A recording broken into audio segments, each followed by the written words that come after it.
हरि मतलब भगवान, याना माने गौर, भगवान का गौर हरियाणा, यही कुरुक्षेत्र वगैरह सब हुआ था हरियाणा में। आप सब लोग को हरियाणा मिल गया।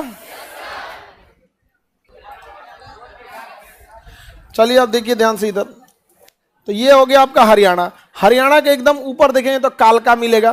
कालका शिमला रेल मार्ग यूनेस्को में शामिल है।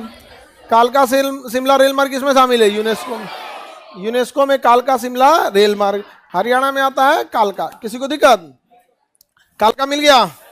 कालका के पास देखिए थोड़ा सा नीचे पंचकुला मिला। पंचकुला, पंचकुला पहाड़ी एरिया है, क्योंकि हिमाचल प्रदेश के छोटे छोटे पहाड़ हैं हरियाणा के ऊपरी भाग में। तो कालका हो गया पंचकुला में। यहाँ हिमाचल प्रदेश के जो छोटी पहाड़ियाँ हैं वो कहाँ पे हैं? कालका के, हरियाणा के कालका और पंचकुला। यहाँ सीआरपीएफ का बहुत बड़ा ट्रेनिंग सेंटर है। कहाँ पे? पंचकुला। मिल गया पंचकुला। पंचकुला के पास मिलेगा चंडीगढ़। तो कहते तो चंडीगढ़ तो केंद्र शासित प्रदेश हो गया। चंडीगढ़ में एक गार्डन है, रॉक गार्डन, पत्थर का गार्डन, रॉक गार्डन। किसने बनवाया था? चंडीगढ़ का रॉक गार्डन किसने बनवाया? नेकचंद। किसने बनवाया? नेकचंद ने बनाया। तो चंडीगढ़ मिल गया।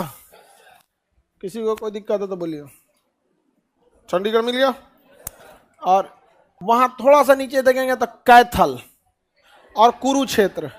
कैथल और कुरुक्षेत्र दो जगह मिलेगा। कैथल और कुरुक्षेत्र, कैथल और दोनों मिल गया।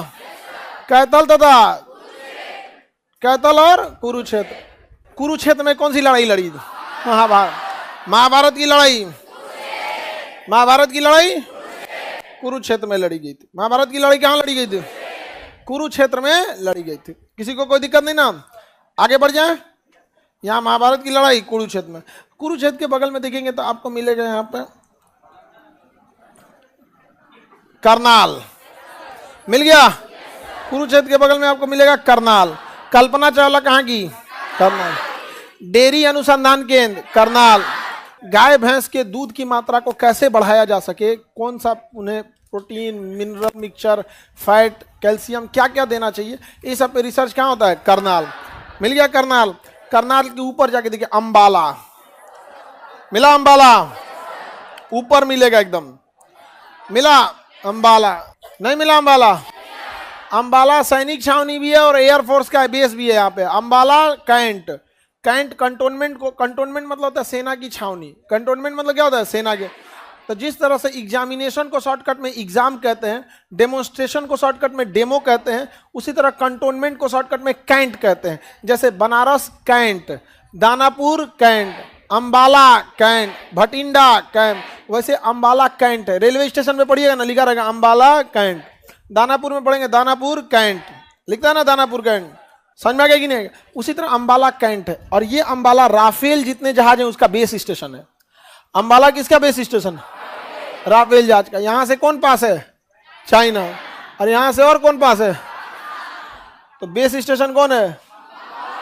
समझ में आ रहा है कि बेस स्टेशन क्यों बनाया है? दोनों लोग के लिए। आगे बढ़ जा। किसी को कोई दिक्कत?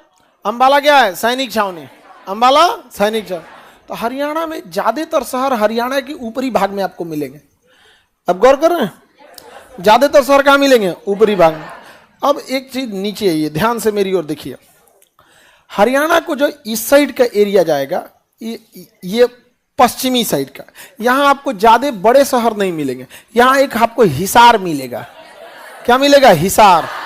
भैंस अनुसंधान केंद्र वगैरह कहाँ मिलेगा? हिसार में। शेर शाह सूरी वगैरह भी कहाँ गया था? शिक्षा के बिहार से भगाया गया था तो कहाँ गया था? हिसार में। एयरपोर्ट भी है उधर। एयरपोर्ट तो बहुत होंगे सब यहाँ पे, नहीं समझे? मिल गया हिसार। तो पूर्वी भाग में आपको ज्यादा शहर नहीं मिलेंगे। क्या मिलेगा? हिसार।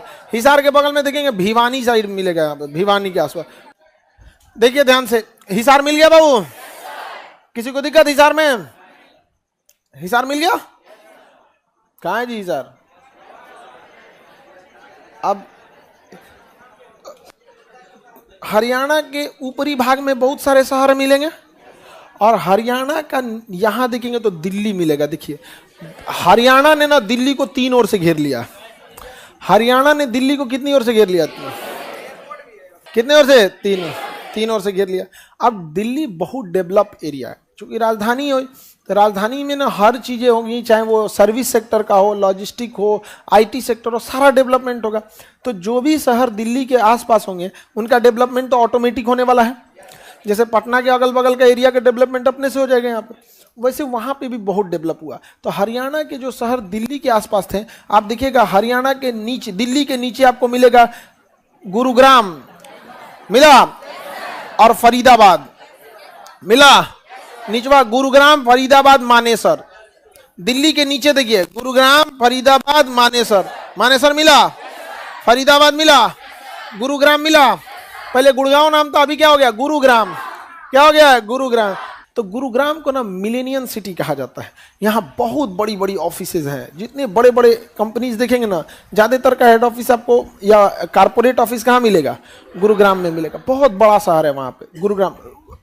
मुंबई गुरुग्राम रात हो या दिन एक जैसा लगेगा। गुरुग्राम बहुत डेवलप शहर है। डीएलएफ कंपनी यहाँ पे बहुत ज़्यादा इन्वेस्टमेंट की है। यहाँ पे बड़ी बड़ी आईटी सेक्टर की कंपनी, ये सब कहाँ मिलेंगी, सब गुरुग्राम में मिलेंगे। वहीं पे आपको मिलेगा नीचे फरीदाबाद। कौन जगह है, फरीदाबाद। अब देखिए गुरुग्राम में ऑफिसेज चली गई, अब फरीदाबाद में फैक्ट्रीज चली गई। ऑफिस कहाँ खुल गया, गुरुग्राम। रिसर्च सेंटर गुरुग्राम, अब factories Faridabad. Tractor, Sonalika tractor का बहुत बड़ा कारखाना वहां पे। तो जितनी फैक्ट्रीज थी वो कहाँ है, फरीदाबाद। फरीदाबाद हो गया यहाँ पे। और ऑफिसेज, अब डिजाइनिंग, इंजीनियर, मीटिंग, कॉन्फ्रेंस, ये सब कहाँ होगा, गुरुग्राम में। और इम्प्लीमेंट कहाँ होगा, फरीदाबाद। तो इंडस्ट्रियलाइजेशन हो गया फरीदाबाद। आईटी हब हो गया गुरुग्राम, आईटी हब गुरुग्राम हो जाएगा, आईटी हब वहाँ पे। अब वहाँ आईटी सेक्टर बहुत ज़्यादा फल फूलता है वहाँ पे, आईटी सेक्टर। तो आईटी सेक्टर जहाँ जाता है बहुत डेवलप होता है। अब सोचिए किसी एक बिल्डिंग में 200 लोग काम कर रहे हैं, 200, वो 200 कहीं ना कहीं नाश्ता खाना खाएंगे, बाहर ठेला रिक्शा लग जाएगा, 200 आएंगे वहाँ से ऑटो वगैरह यहाँ पे। तो रोजगार एक दूसरे से लिंकअप होता है। तो गुड़गांव और फरीदाबाद में बहुत सारा क्या चीज हो चुका है, इंडस्ट्रियलाइजेशन हो चुका है। समझ में आ गया। मानेसर में मस्तिष्क अनुसंधान केंद्र है, सब एकदम ध्यान से सुन रही है। मस्तिष्क अनुसंधान केंद्र। एनएसजी कमांडो का भी बेस कैंप कहाँ है, मानेसर। एनएसजी कमांडो, वो जो ब्लैक कैट कमांडो होते हैं सब, वो कहाँ है, मानेसर में। कहाँ पे, मानेसर। किसी को दिक्कत, कौन जगह हो गया, मानेसर, कोई दिक्कत नहीं ना। अब दिल्ली के ऊपर देखेंगे तो सोनीपत और पानीपत, सोनीपत और पानीपत दिल्ली के ऊपर मिलेगा। कौन जगह, सोनीपत और पानीपत। पानीपत का युद्ध हुआ था, पानीपत में कितनी लड़ाइयां, 3। पानीपत का प्रथम, द्वितीय, तृतीय। प्रथम युद्ध में बाबर को एंट्री मिला, प्रथम युद्ध में किसे एंट्री मिला, बाबर को। पानीपत के द्वितीय युद्ध में हुमायूं को एंट्री मिला। और पानीपत की तीसरी लड़ाई में अहमद शाह अब्दाली, मराठों की क्या हो गई, अंत हो गए। बहुत ही निर्णायक युद्ध लड़े गए हैं पानीपत और तराइन में। और दोनों कहाँ है, हरियाणा में। भारत का अखाड़ा कह सकते हैं हरियाणा को। शुरू से लड़ाई हुआ है वहां पे। महाभारत देख लो, रजिया सुल्तान देख लो। तराइन का प्रथम, तराइन का द्वितीय, तराइन का तृतीय युद्ध हो गया। पानीपत का प्रथम, पानीपत का द्वितीय, पानीपत का तृतीय। इतना मार काट हुआ है ना हरियाणा में, वहां के लोग अभ्यस्त हो गए हैं। तो देखिएगा पहलवान वगैरह ज्यादा कहाँ के मिलेंगे, हरियाणा के।